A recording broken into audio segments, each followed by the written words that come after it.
ఆంధ్రప్రదేశ్ రాష్ట్రంలో ఎన్నికలు దగ్గర పడుతున్నాయి. దీంతో నేతలు ఒకరిపై మరొకరు విమర్శలు చేసుకుంటూ ఉన్నారు.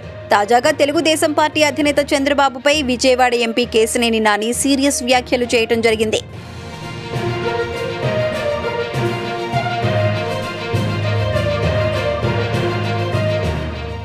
ఏపీలో జరగబోయే ఎన్నికలకు సంబంధించి చంద్రబాబు టికెట్లు అమ్ముకుంటున్నారని విమర్శలు చేశారు.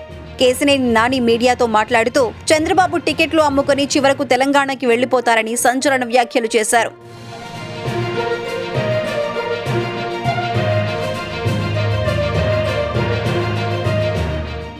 చంద్రబాబుకి ఇవే చివరి ఎన్నికలని అన్నారు.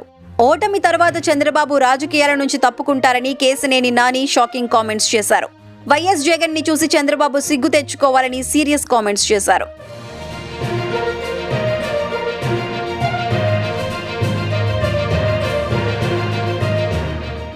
చంద్రబాబు పచ్చి మోసగాడు. ఆయన మాటలను నమ్మే పరిస్థితుల్లో ఏపీ ప్రజలు లేరని వ్యాఖ్యానించారు. 2014లో నమ్మి మోసపోయామని ప్రజలకు తెలుసని అన్నారు. వచ్చే ఎన్నికల్లో వైసీపీ పార్టీ మరోసారి గెలుస్తుందని స్పష్టం చేశారు.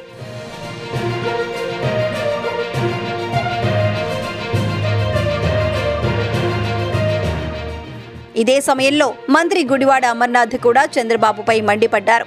చంద్రబాబు మాదిరిగానే కుర్చీ లాక్కొనే అలవాటు తనకు లేదని వ్యాఖ్యానించారు.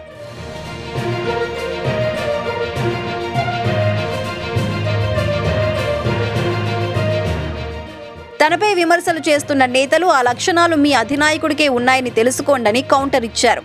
100 రోజుల్లో వైసీపీ మళ్లీ అధికారంలోకి వస్తుందని పేర్కొన్నారు.